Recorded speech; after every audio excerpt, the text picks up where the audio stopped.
Bueno, primero enhorabuena porque yo le veo a usted pletórico y ha anunciado que se va a volver a presentar a las próximas elecciones en mayo del 2019, dentro de un año. Y entonces la pregunta es una pregunta abierta, también personal, ¿no? Imagino, claro, usted supera con varios años la edad de jubilación legal, sí. y pero usted está estupendamente. Y la pregunta es, ¿habrá algún día que usted se levante por la mañana en plan de ¿por qué no me dedico a nadar, que creo que es lo que usted hace estupendamente? ¿Por qué no me dedico a hacer otras cosas? ¿Por qué no descanso? Porque ya lleva 40 años o más dedicado al servicio público en distintas áreas. Sí. ¿Cuál es su impresión personal de esto? Contesto con mucho gusto. Una pregunta muy personal y la hago con mucho gusto. No son 40 años seguidos, una etapa, un paréntesis, desde la etapa de UCD hasta que me incorporo a la lista que me invita a Celia el año 95, son 13 años donde estoy en la vida, no levantándome para nadar, evidentemente, pero trabajando en mi vida profesional como ingeniero agrónomo al servicio de las administraciones públicas en España, central y luego regional, y por tanto no es continuo. Pero es verdad que cabe que esa pregunta se plantee, pero hoy por hoy no se me plantea la pregunta. Lo que tengo que hacer es lo compatible. O sea, tengo que ser capaz de ir a nadar todos los días, y no todo 3 o 4 días a la semana, y después de ir a trabajar pletórico, mucho más pletórico que hoy. Si cuando vas a nadar te sientes maravillosamente bien, que conste que yo no tengo ninguna piscina pública, ni nada parecido, pero de verdad he defendido siempre, no sé si Celia esto me lo oyó, pero yo siempre defendí que las piscinas se tenían que haber pagado en España, Javier, no sé si tú lo habías pensado, hecho por el sistema de salud o la seguridad social, porque hay cantidad de gente que está de baja con molestias en la espalda, que duran y que seguramente son verdad, cuidado, porque efectivamente trabajo en oficina muchas veces te repercute, las posturas, etcétera. Si tú nadas, y nadas inteligentemente, en fin, esforzar las cosas y tal, lo normal es que tengas una espalda sin problema. Yo no nado más que un día a la semana, a veces 2, y felizmente no tengo ni un solo dolor de espalda ni de cuello. Y cuando era diputado de UCD, me acuerdo, tenía 30 y pocos años, tenía molestias las cervicales porque no hacía deporte. Había hecho deporte de joven y luego lo había dejado. Y las cervicales me pasaban factura, tan joven. Pero no fue por eso, sino simplemente porque es bueno la vida deportiva, que no lo he contado, pero nosotros hacemos una colaboración en Málaga con la Málaga Sana, que es deporte y buena alimentación, dieta sana, ¿no? Y en deporte hemos conseguido que ya más del 60% de la población haga deporte. Y queremos llegar en el 2020, que somos capital europea del deporte, a ser un 70% de la población que practica deporte regularmente. Incluimos caminar, que es lo que yo hago el día que no nado. Yo lo que hago es todos los días caminar, hoy no he podido hacerlo. Y te da también el caminar, no lo mismo que nadar, pero te da fuerzas para abordar el día. Eso lo sabéis vosotros, aquí hay gente que hace deporte por la mañana, otros lo harán por la noche, pero yo creo que es bueno por la mañana porque te permite cargar las pilas muy bien para el resto del día, ¿no? Entonces, hoy por hoy la pregunta no la veo. ¿A usted qué le parece en esta situación? Usted sabe... Es una pregunta que tiene que ver porque usted está muy al día, ¿no?, de lo que pasa con los ciudadanos, ¿no? Estamos viendo la edad la esperanza de vida cada vez es mayor, pero luego por otra parte se está prejubilando gente con 50 años, ¿no? Entonces ahí tenemos un gap, ¿verdad? Vivimos más. Se habla que prácticamente la mitad de las personas que tienen ahora 20 años llegarán a los 90, 100 años, y a la vez estamos viendo qué pasa, que la edad legal de jubilación se va aumentando, pero por otra parte se está prejubilando a los 50. Es muy difícil que una persona por cuenta ajena esté en el paro y encuentre trabajo. Usted eso lo está viendo, sus conciudadanos están en esta situación. ¿Cuál es su valoración sobre esto? Es una cierta contradicción. Yo creo personalmente que en España había que haber abordado este tema con más decisión, valentía y sentido de Estado por parte de todas las fuerzas políticas, y haber planteado soluciones de más alargamiento de la de jubilación, sobre todo fórmulas flexibles. Yo no soy experto en esta materia, Celia es mucho más experta que yo, por su experiencia parlamentaria en esta materia en los últimos años, pero fórmulas flexibles me parece que lo hacen en Alemania, que tú puedas seguir trabajando a menos ritmo y tener parte de jubilación, con lo cual cuestas menos al sistema, sigues aportando al sistema y además mantienes también un grado de satisfacción, es decir, soy útil. La gente le gusta ser útil y sentirse, en fin, en capacidad de atender gente. Hay mucha gente, y veo aquí algunos amigos, aún jóvenes, pero que ya dicen, yo estoy jubilado, pero como senior colaboro en actividades de empresa, en ayudar a asociaciones que necesiten pues una formación tecnológica, etcétera. Creo que hay que buscar fórmulas en ese sentido de voluntariado, pero eso hay que responderlo. Nosotros, en los foros España-Japón que tuvimos en Málaga, después de uno en Japón, se planteó en los dos casos, en el que fue la ciudad japonesa, que estuvo allí para recoger el testigo de hacerlo en Málaga, pues nos especializamos también, aparte de los foros tecnológicos, en foros internacionales. Hemos tenido ya el de Estados Unidos, España, el España-Japón, vamos a tener las tertulias hispano-británicas, querido embajador, en el mes de octubre próximo, si no recuerdo mal, final de octubre, en el de España-Japón se ha hablado de este tema que coincide en los dos países, una esperanza de vida altísima, de la más alta del mundo, y unos retos inmensos tecnológicos, de movimiento de la gente, etcétera, de capacidad y de sostener, ¿no? Yo creo que en esa materia hay que tener imaginación y valentía, las dos cosas, y luego ofrecer oportunidad que la gente se sienta útil. Yo, en mi ámbito personal, yo soy el segundo de 8 hermanos. Aquí está uno de ellos, el primero, en orden, Alfredo. Pero tenemos una hermana formidable, como médico, que se ha jubilado ahora, y yo digo, ¿pero qué hace mi hermana jubilada? Porque ya cumplió 77 años y es una especialista formidable de medicina intensiva, que además trabaja brutalmente entregada siempre a la medicina pública, etcétera. Su marido se jubiló hace un año y pico también, y hizo un cambio, claro. La gente que está entregada y de pronto se encuentra sin actividad, sobre todo cuando ha estado entregado al sistema público, ¿no? Porque hay otros médicos que a lo mejor dicen, bueno, pues tengo también la consulta privada, y en ese caso pues sigue con su actividad, ¿no? Pero los que hayan hecho ese compromiso de trabajo al sistema público de salud, yo ahí hubiera buscado fórmulas. Recuerdo otro caso, el doctor Soriguer, un gran especialista en Málaga, no creo que haya ninguna indiscreción contando el nombre, que él se sentía muy incómodo de que se hubieran jubilado, porque se sentía útil. González de Vega, otro, un cardiólogo, un gran cardiólogo, que los médicos pueden seguir trabajando perfectamente, si tienen una experiencia formidable. Yo hasta los 70 por lo menos hubiera puesto que los médicos pudieran seguir. Pero ¿cómo hace ese tema? ¿En qué caso lo da? Pues hay que poner imaginación, flexibilidad, ¿no? Lo que veo. Muy bien. Enhorabuena a su familia, porque veo que es de familia el tema, ¿no? O sea, que se encuentran todos tan jóvenes. Cambiando de tema, hay una pregunta que le quiero hacer. Hace 3 años fueron las elecciones municipales, sí. Hubo una serie de nuevos gobiernos de Podemos y PSOE, donde uno de los mensajes más fuertes fue el tema de recuperación de servicios, remunicipalización de servicios, que al final lo que se trataba o lo que se quería transmitir era que muchos servicios tendrían que volver, ¿no?, a ser gestionados por el propio municipio, el ayuntamiento, en todo tema de agua, transporte público, parques, limpieza, bueno, cualquier cosa. Y, bueno, mi impresión personal es que eso tampoco ha tenido mucho recorrido, pero quería saber su opinión sobre este tema particular, no solamente sobre cómo ha ocurrido, sino que usted cómo ve esa colaboración público-privada, ¿qué es lo mejor, en este caso, para una buena gestión? Yo creo que cada ciudad tiene sus circunstancias y, por tanto, tiene que dar la respuesta más adecuada.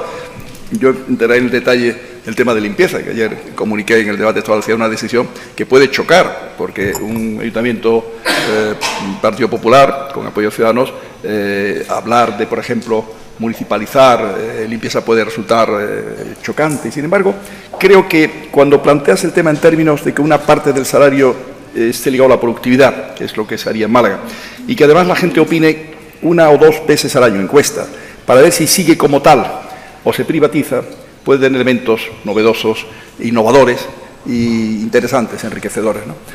Y eso es un poco lo que tratamos de hacer. ¿Por qué? Porque en materia de limpieza, si es importante la limpieza, hacerla bien, que lo es, con buenos medios mecánicos, etcétera, es igualmente importante que luego los ciudadanos conserven limpio el espacio que se limpie. Entonces, implicar, corresponsabilizar a los ciudadanos en esa tarea mediante esas encuestas, porque tú vas a opinar de algo que al final es también tarea tuya. Y te das cuenta de que es así, ¿no? Me parece que tiene un componente educativo importante. Si va acompañado también de la correspondiente información, ¿no? Ese tema hay que cerrarlo, pero los trabajadores saben que mi postura personal es en esa línea. He tardado un poco en conseguir el consenso en el grupo, pero finalmente lo han visto claro también, sobre la base de esa reversibilidad. No hay ningún caso, que yo sepa, en España, y no sé si en Europa, no me suena. Bueno, pues no nos importa ser innovadores en el plano social, también en ese sentido, ¿no? Pero lo normal es que la empresa privada, lo digo sinceramente, tenga mucho papel en estas cuestiones por una razón. Quiero ser en esto muy claro. Las empresas públicas han tenido el problema, para mí, de sus convenios colectivos. Todos son carísimos. Carísimos. Todos tienen unos sueldos más altos que la economía privada en general. Y además inventan mecanismos de antigüedad más rápidos que el propio sistema de los funcionarios, ¿no? O sea, tiene ese peligro. Paradójicamente, en la etapa de la democracia, yo creo que es donde más han disparado, digamos, esas diferencias entre el sector público y el sector privado. Por lo tanto, hay que tener un sistema de enorme transparencia y control, autocontrol, por la propia sociedad de ese hecho. He creído siempre que la transparencia debía de incorporar, y lo hemos hecho nosotros en Málaga, la vida pública permanentemente. Y la transparencia es también conocer los convenios, conocer las plataformas de los convenios y lo que plantean, ¿no? Porque la impresión que te da es que cuando se crea una empresa de agua, en un momento determinado, o una empresa determinada, aparcamiento, etcétera, los que lo crean es para montar algo que le permita tener una especie de libertad mayor que si sigue en el sistema del ayuntamiento pleno. Escaparte un poco de la disciplina y del control. No sé si me explico. Estoy exagerando, pero es para que se entienda gráficamente. Porque cuando tú comparas convenios, dices, jalay, pues aquí hay algo que no existe en los otros. La antigüedad es que llama la atención. Y tenemos algunos casos, como nos ha pasado en informática, nos ha pasado en EMASA, que vienen de hace muchos años, de décadas. Pues es un error brutal. Eso no se puede hacer de cara a la gente. Pues hagámoslo de cara a la gente. A ver si son capaces de defenderlo cuando la gente sabe que eso es lo que se pretende. No sé si me explico. Yo creo en el autocontrol de la transparencia. En todo. Por eso no ha habido ocasión, pero esta es una buena para decirlo. El año 82 para mí, cuando el gran triunfo del PSOE, que estuvo 3-4 legislaturas, iba a estar, ¿no? Pues era evidente que una diferencia muy grande, tenía que haberse planteado quizás por parte de todas las fuerzas políticas unas reglas de juego de cómo hacer que la democracia española joven, entonces, fuera avanzando y consolidándose cada vez más y mejor. Y una de ellas, la transparencia en la vida de las administraciones públicas, en las cajas de ahorro, que es una asignatura mala, suspendida de estos años, en los sindicatos, en todo. Y más cosas, la descentralización local que he hablado. Se tiene que haber pactado que las autonomías no podían hacer repetir el centralismo que querían luchar, sino ser luego coherentemente descentralizadoras también, ¿no? Ese proceso tenía que haber estado como una especie de definición conjunta en aquellos años, ¿no? Y creo que, sinceramente, en los procesos de convenios, en vez de hacerlo con acuerdo con los sindicatos y tal, donde muchas veces el gerente de una empresa negocia con los trabajadores pensando que él, como gerente, pues también forma parte de la parte, digamos, laboral, ¿no? Cuando está representando en el fondo al ayuntamiento y, por tanto, a los ciudadanos que son los accionistas auténticos, ¿no? Entonces, que los ciudadanos se incorporen a eso con información me parece vital. No sé si he contestado. O sea, sí. Si es público tiene que haber esa transparencia, si no hacemos un mal servicio, porque acaba siendo mucho más costoso y más caro, claramente más caro. Nosotros, en los años en que no teníamos, siento que Celia ya no está aquí ahora, pero pasó, con Limposan, que es una empresa que hacía las limpiezas de las escuelas, pues el hacerla pública, por presión de que no teníamos mayoría en aquel momento suficiente, nos costó 9 millones de euros más, inmediatamente, a los 2 años, en nuestra cuenta, en relación a lo que costaba anteriormente. Entonces tienes que procurar que los convenios privados suban hacia arriba, pero que los convenios públicos no sean tan disparatadamente altos. Lo digo sinceramente, como lo veo. Bueno, ahora yo quiero dejar claro que el sector privado en España, las empresas de servicios españolas, son muy buenas, muchas ligadas a empresas de construcción, son muy buenas a nivel nacional y a nivel internacional. Y se da la paradoja de que muchos de estos ayuntamientos de corte muy a la izquierda, pues mantienen sus propias empresas privadas, etcétera, ¿no? Porque no es fácil plantear ese tema. En el caso de Málaga he entendido que ahora viene bien este planteamiento por esas ventajas y tratar de tener esa colaboración que me parece esencial entre ciudadanos y empresa. Bien, hay una pregunta que está muy de actualidad relacionada con todas esas nuevas plataformas de colaboración que ofrecen servicios de transporte o pisos turísticos, ¿no? En transporte son conocidas por todas, Uber, sí. Cabify, luego las plataformas de pisos turísticos que están más o menos en un limbo regulatorio, fiscal, etcétera, y que están suponiendo una colisión con servicios que ya se están dando en hoteles, que están pagando sus licencias, sí. O servicios colectivos como el taxi, etcétera, ¿no? Es una demanda que existe, que está en la sociedad, es absurdo, ¿no? No verlo, pero por otra parte hay que regularlo y proteger también a quien, pues al hotel que paga su licencia, al taxista que paga su licencia. En su opinión, como gestor público, ¿cuál es ese balance que tiene que adquirirse en la sociedad, pues, para que todos estén más o menos contentos? Bueno, es un tema complejo y difícil. Por empezar por el tema de viviendas turísticas y hoteles. En Málaga, por ejemplo, ha crecido mucho vivienda turística, en parte porque en hoteles no se ha crecido a la velocidad adecuada, tenemos un grado de ocupación de los hoteles muy alto, detrás de Barcelona, el más alto, hay espacio para nuevos hoteles. No es fácil en una ciudad de las características de Málaga tener parcelas grandes, ¿no?, que te permitan hacer hoteles como tiene que tener para una masa crítica, 200, 300 habitaciones, cosas así, y de nivel de 4 o 5 estrellas, que es lo que la ciudad realmente demanda, y luego ha venido esas plataformas, esa realidad que está ahí. Yo creo que ha habido ausencia de regulación suficiente a nivel nacional, a nivel regional, muy tímida la regulación regional, tiene que ser más exigente en calidad, dar también un papel de colaboración al ámbito municipal. Nosotros estamos colaborando para la legalización, para facilitar que haya el menor número de ilegales. Y evidentemente, antes aludía yo al tema de las limitaciones en el plan general, en el espacio del centro, a que haya actividades no de residencia y que no pueda crecer, porque es una actividad económica, no cabe duda, el tema de la vivienda turística, no es una residencia permanente, cambia cada 3 días, 4 días, una semana, ¿no? Y por tanto, para evitar también, ya se ha producido el incremento de los alquileres, el alquiler es alto, ¿no? Habrá que ir en una dirección de equilibrio, evidentemente, y procurar, en otras zonas de la ciudad no crea tanto problema, pero los hay muy concentrados en el centro y cierta presencia en los 2 litorales, este y oeste de la ciudad, ¿no? Pero quizás a veces ante estos temas hay que anticiparse, sobre todo cuando ves que crece con tal velocidad. Nosotros tenemos un crecimiento ahí muy fuerte. Lo ha hecho el turismo en general. En Málaga hemos crecido, casi hemos triplicado la presencia en hoteles, viajeros alojados en hoteles desde el año 2005 al 2017, pasando de unos 450 a 1.300.000. Pero es que el crecimiento de los 2 últimos años en vivienda turística ha sido fortísimo. Y ahí no hay estadísticas, porque el INE no tiene los datos de los que están ahí alojados. Lo primero que tengo que tener son estadísticas. Un país necesita, antes hablamos, Big Data. Los Big Data famosos, pues también aquí, evidentemente, ¿no? El tema de coches es un tema que ha habido una regulación y unos acuerdos a nivel regional y unas proporciones de licencia. Es un tema complejo también, ¿no? El taxi tiene que modernizarse, lo está haciendo, pero a más velocidad. A más velocidad, igual que antes decía los hoteles también, pues aquí diríamos el taxi tiene que ocupar ese espacio de aplicaciones inteligentes para utilizar el taxi, que se ha hecho en Madrid, en Málaga se está trabajando en esa dirección, coches eléctricos en el taxi, en fin, ser atractivo también, o ser lo más competitivo posible, ¿no?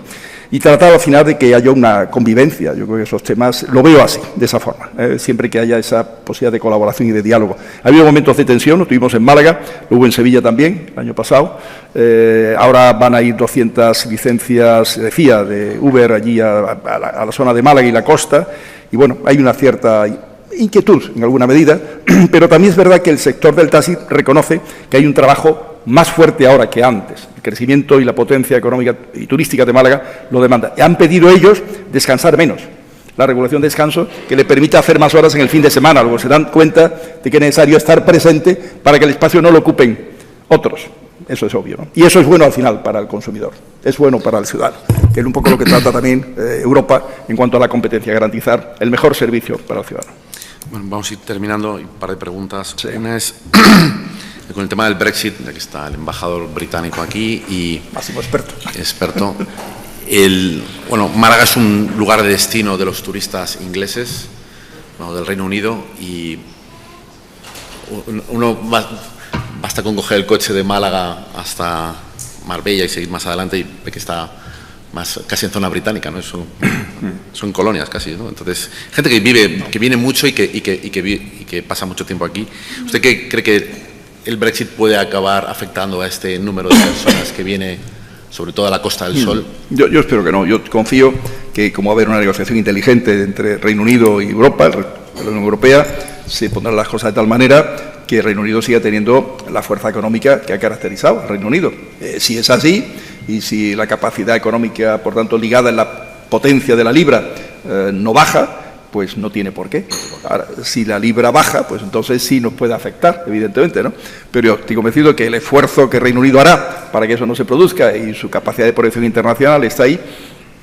Y luego, pues a Europa le interesa que Reino Unido sea fuerte también, no va a jugar a la debilidad de Reino Unido, ¿no? Al idea, hombre, pues hay que dar una lección para que no haya más Brexit. No se trata, no tiene por qué ser, permítame la expresión, castigado, penalizado. Eso sería una falta de inteligencia brutal, ¿no? Lo que pasa, yo creo, en Europa, lo digo, en Europa muy dispersa, problemas de migración, los problemas de deriva hacia la extrema derecha en algunos países, o a la derecha dura que están pasando como consecuencia de la migración. Todos estos temas faltan los mismos problemas que el gobierno alemán está teniendo ahora internamente, ¿no?, en el tema de la migración. Por eso en esto de la migración había que ser inteligente, lo que antes yo decía, para evitar problemas internos y para tener tiempo de ocuparse de otras cuestiones como estas, ¿no?, y ocuparse dando una buena solución. Si da una buena solución, estoy convencido que no. Y además luego es que Reino Unido ama mucho a Málaga y su zona, tiene un especial cariño, ¿no?, y eso nos da una gran seguridad de que vamos a seguir teniendo una buena consideración como espacio turístico, como espacio residencial, ¿no?, y como espacio de empresas, ¿no? Alguna vez yo le escribí una carta, pero muy mal escrita al embajador. Parecía el embajador entendía que yo quería que las empresas se vinieran para Málaga con motivo del Brexit. Yo no decía eso. Que si querían tener una plataforma en la Unión Europea, pues complementaria de su sede central en Londres o en Birmingham, donde fuera, pues que Málaga era un sitio magnífico para ello, ¿no? En esa línea siempre estaremos encantados de colaborar y de trabajar, ¿no? Estoy convencido de que no se va a debilitar los lazos entre Málaga y el Reino Unido. La prueba es la presencia del embajador aquí, a quien yo le agradezco muy especialmente. Ya para dos preguntas. La primera es, bueno, hace 3 semanas aproximadamente cambiamos de gobierno y durante 7 años estuvo el presidente Rajoy al mando de la Moncloa, ¿no? ¿Cuál es su valoración, aunque todavía no tenemos esa perspectiva quizá más temporal para poder comparar, sobre la presidencia de Rajoy? ¿En qué, usted cómo lo valora en términos generales? Ya. Hombre, yo creo que desde el punto de vista de política económica, de capacidad de recuperación económica, es un sobresaliente alto. Es que tener o recibir un país al borde de la quiebra, con un déficit tan fuerte de 10-11% del PIB, y ser capaz de eso reconducirlo, es verdad que ha habido una colaboración de todos los españoles, cuando ha habido unos ajustes salariales, en fin, es lo que... Permitidme un pequeño comentario. Cuando estás en una moneda única, y una moneda única fuerte y tal, y hay países que son competitivos, tú tienes que ser competitivo ¿en qué? En productividad, en educación, en formación profesional para el empleo, etcétera. Antes, cuando no éramos competitivos, devaluábamos. Ahora no puedes devaluar la moneda y devaluar el salario, ¿no? Y eso no es bueno para el país. El país tiene que sembrar unos cimientos sólidos para que en cualquier crisis no se repita ese hecho. Pero eso está ahí, es un resultado espléndido. En otras cuestiones, tema territorial, ¿se podría haber hecho otra política? Es opinable, pero es un tema muy complicado y hay que tener todos los datos y yo no lo tengo para poder decir, se podría haber creado los climas de diálogo, de puentes, no lo sé. Eso había que haberlo planteado también en esa reflexión que yo decía de los 80, es decir, ¿cómo vamos a llevar el tema catalán y el tema vasco a lo largo de estas décadas de democracia en España? ¿De qué manera? ¿Cómo llevarlo? En aquel momento estaba además el terrorismo de ETA, eso lo daba un especial, vuelvo al tema anterior, ¿no? Y quizás en el tema catalán había creado, se intentó alguna vez incorporar ministros, digamos, catalanes, nacionalistas catalanes, a los gobiernos de España, no haber pactado siempre con ellos para esta vía de gobierno, algún pacto transversal de los dos grandes partidos, qué sé yo, ¿no? Pero el tema territorial, para eso necesitamos tener más datos para poder opinar sobre esa cuestión que no cabe duda ha afectado los últimos años de una manera importante, ¿no? Pero el balance económico, francamente, bueno. Bueno, para terminar, una pregunta de más grave actualidad imposible, ¿no? El Partido Popular, sus 2 últimos presidentes han sido elegidos a dedo por el anterior presidente y por primera vez se abre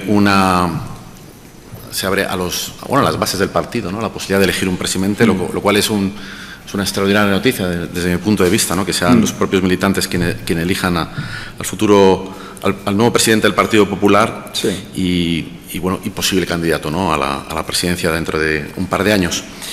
Yo no quiero que me diga cuál es su candidato preferido, pero sí que me dijera cuál es el perfil que debe reunir, las características que debe tener este nuevo presidente del Partido Popular que el mes que viene se va a elegir. Pues las características, en términos generales, aquellas que despierten el máximo consenso, ¿no?, el máximo apoyo, ¿no? Ahora, ¿qué significa eso en concreto? Pues poder tener un currículum de éxito, de gestión, una edad media, en el sentido de tener ya experiencia, pero mantener todavía una conexión fácil con los estratos jóvenes de la sociedad.